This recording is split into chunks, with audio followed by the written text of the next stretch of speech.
and put it down. But most people believe this is Ramses or Memphis. That's where Pharaoh was, and Moses went there. This right up in here is the land of Goshen, which is where the Israelites were living at the time. And then when they left, they came across here, and right at the top of the Red Sea here, which is also, there's another name for this, is probably where they went across. Now, I say that, there was probably 3 million people at least, and that little area right there where it shows to cross, that's about 20 miles across. And if any of you have ever done any hiking, 20 miles is about all you can get in a day, and that's really pushing it. So I think that it was probably there. If you come down here in this area of the Red Sea, it's over 200 miles across, and I don't think they could have crossed that. I mean, it would have taken them over a week to do all of that. So it's probably up in this area. And then this is the wilderness that they went to. They came down here. Mount Sinai is possibly or probably around in there. That's where they got the Ten Commandments and all that kind of stuff was on. It's also called Mount Horeb. And then they left from there and they went up here and got right up near the entrance into the Promised Land and disobeyed, and so God sent them back. And so they ended up going around and around in circles, probably up in this area for 40 years until they were able to actually go on into the Promised Land. And it's really kind of, I guess I never quite got this picture in my mind because, yes, they came in from the east side toward the west. But if they're coming up through here, Israel, most of Israel would be on the west of that area anyway. They're coming up along this area. Okay, you want to go to the next one? Oh. Do you have one more? Okay, go back. I had another one that I thought I had put up here. Going back. Oh, no, yeah, go back. Yes. I had another one that showed a different route. Basically, it showed this same route, but coming up here all the way down and then crossing up in this area, and that Mount Sinai was on this side. That's the only time I've ever seen it, but I saw it on 2 or 3 of the maps that I was looking at. I don't know why they would say it, but they said it was on this side of this part of the Red Sea, not that part of the Red Sea, but I thought I'd put that map up there. Celia, you're here. What time is the funeral? 2? Okay. You can call us later and she can look for make sure, or if you could look and make sure. Saturday. Okay. This red line, this shows the path of the 12 spies when Moses first sent them out. And what I wanted to show you, not only the 12 spies, but the bottom here is Edom. Remember, those are the descendants of Esau. And they were not allowed to take any land from Edom because God had promised that to the descendants of Esau. Now, they did go through part of it. And then you have Moab, and those are the descendants of Lot. So they couldn't take anything there. And then when he got through there, then you have the Amorites. And the Amorites are found in several different locations. But this is the part, Heshbon and Sihon, king of Heshbon. This is where he was, where they attacked and destroyed them. Or actually, I think the Amorites attacked Israelites. And then they moved on up here through Gilead to Bashan of the Amorites, with Og, king of Bashan. That's where he was, and that's his area, and they took it over. And then you see the other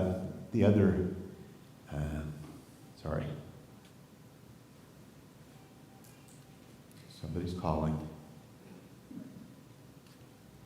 There.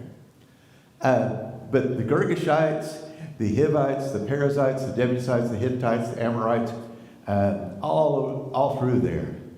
And Kenites. This is one of those I like to try to figure out exactly where they were. And then Philistia is over here, Philistia, the Philistines, and they're along the on the coastline. They, at the end of what we have read so far, they had not defeated the Philistines. In fact, they were still around all the way through King David and so forth. The Philistines, it's kind of funny, I guess, but a lot of people for years believed that the Bible must be mistaken because they had found no archaeological evidence of anybody that would be the Philistines. They were not known as a group of people, so they figured that the Bible was in error. And then I think it was in the 1950s, they were doing something, and they uncovered a whole bunch of stuff there, and it's like, proof the Bible. Well, the Bible doesn't need proof, but they did that anyway. But there are some cities here that you will recognize later. We have Gath, Ashdod, Ashkelon. Those are Philistine cities. Yeah, about to lose that. And then Jerusalem or Jebus is right there, and Jericho there. Shechem was where they did most of the holy. It was like the holy place where the tabernacle was before it moved down to Jerusalem. And okay, next slide. This shows the conquest of the land. So I told you they came in from this end. They came up actually on this is Edom and Moab. They went through that countries or around those countries mainly. And then they came to here and went in, and the very first city they met after crossing the Jordan was Jericho, and it's right there. And we just read about them defeating Jericho. And Gilgal is right there above Jericho, and that became their kind of base of operations. For the rest of the conquest, they would go and kind of go to Gilgal and then out from there. But right here, I don't know whether you can read it, in that little orange circle kind of is Ai. And that was the one that they sent just a few people and then got defeated and had to go and found out it was Achan. And I've preached on that before, but Achan had opportunity after opportunity after opportunity to confess, and he would not ever do it. And it came out, and then he and his whole family was killed. Bethel is very important in the Bible too. It's right there by Ai. And Gibeon is right in that green line. It's kind of below Bethel and down to the left of Ai. Gibeon were the ones that we read about yesterday, I think it was, where they tricked the Israelites. Because the Israelite leaders, Joshua and other leaders, did not, check with God. And you would think after what happened to him at Ai, that they wouldn't do anything without asking God, but they didn't, and ended up making a treaty with the Gibeonites, and then found out they lived really close by. But it's right there. And then they went on through the southern half of the Promised Land, and they took all of these different cities. And a lot of these we read about today. Kiriath Jearim, I don't remember all of them that were mentioned, but there was a bunch of them. Eglon is one I remember reading, just over and over down in here. It's not on that one. Then we're going to get to next is the northern, the conquest of the northern half of the kingdom. And so they would march probably from Gilgal, went back to there, and then marched up and destroyed the kings all the way up through the top, all the way up to the very top, which is Sidon. So, and it doesn't really talk about anything happening right in here, but those were probably kingdoms that attacked or were joined with some of the others. The other thing I thought it was interesting was Mount Ebal and Mount Gerizim. Remember, they stood half of the tribes on one side, half on the other, and they read the blessings and the curses. Well, that's right here. That's Mount Ebal and Mount Gerizim, top to bottom. Ebal is a higher. And I had a picture, but I don't guess I took it, but they're like right beside each other, and there's kind of a little valley, not much of a valley, but a valley between them. So they're very easily for the tribes to get on either side of it to do that. Okay? Let's go on. This is just another picture, but it shows a little closer. We can see it a little bit better. But Jericho, you have Gilgal, Ai, Gibeon here, all of these things down here, the cities down here, and then Edrei, and then all the way up into the northern things. There was something I was going to show you here. Well, Ebal and Gerizim you can see a lot easier. I just enlarged this one somewhat, made it a little bit better. Oh, Hebron. Who took the Hebron or Hebron? Who did what? Who took it? Caleb. Caleb. Yeah, that was where the sons of Anak, the Anakins, lived. Right there, it was also a mountainous area. So not only were they giants there, but they had the high ground. And in that day and time, high ground was critical if you were in battle. And so he said, that's the hardest place in the whole country. I want it. And it turned out to be part of the land allotted to Judah. And by the way, land allotted to Judah, you don't see it here, but almost all of this down in here, it's called Negeb. She pronounced it different than I do, but that's all pretty much desert. Okay? And this is where they would have ended up at, the different tribes. Simeon was basically inside Judah, and almost everything that they had was desert. And then Reuben, Gad, East Manasseh is over here, West Manasseh on this side, Benjamin, Dan, Ephraim, Issachar, Asher, Zebulun, Naphtali, Asher, up there at the top. It was in two different locations there. But that's where they eventually ended up. And we haven't got to that point yet, but once they pretty much had most of this land taken, then they had rest. I think that was the last thing we read today, was they had rest, and they're getting ready to send the other people back across the Jordan. And she said it took like 7 years for all of this to happen. She asked me the other day about, if they went across and the Jordan was at flood stage, and when they went back, wouldn't it still have been at flood stage? Well, I told her it was a long time, but I didn't realize it was 7 years. But probably around 7 years for all of that to happen. So can you imagine leaving your kids and your wives and all of your belongings over here while you went over there to fight for 7 years before you went back? They had to have a lot of faith that God would take care of their families.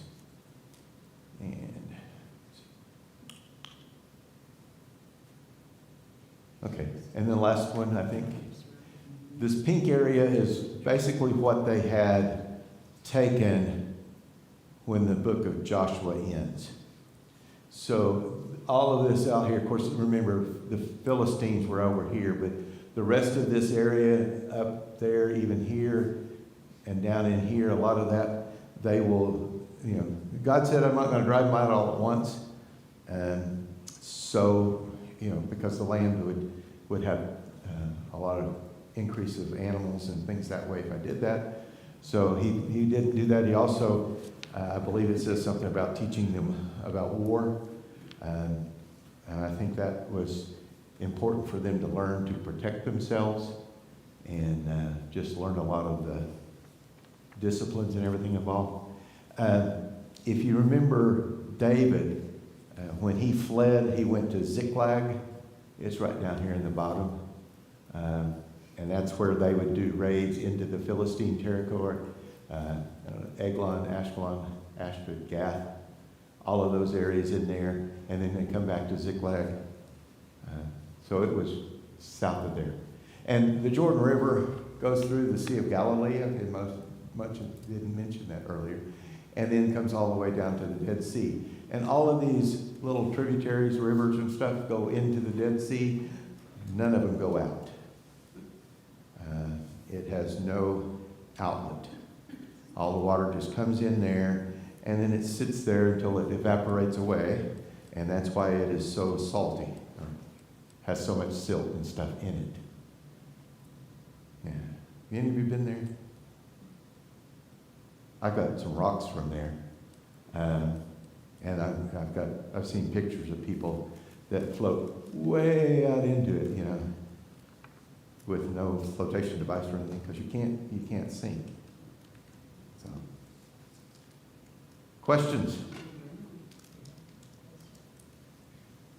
That is the last slide, isn't it?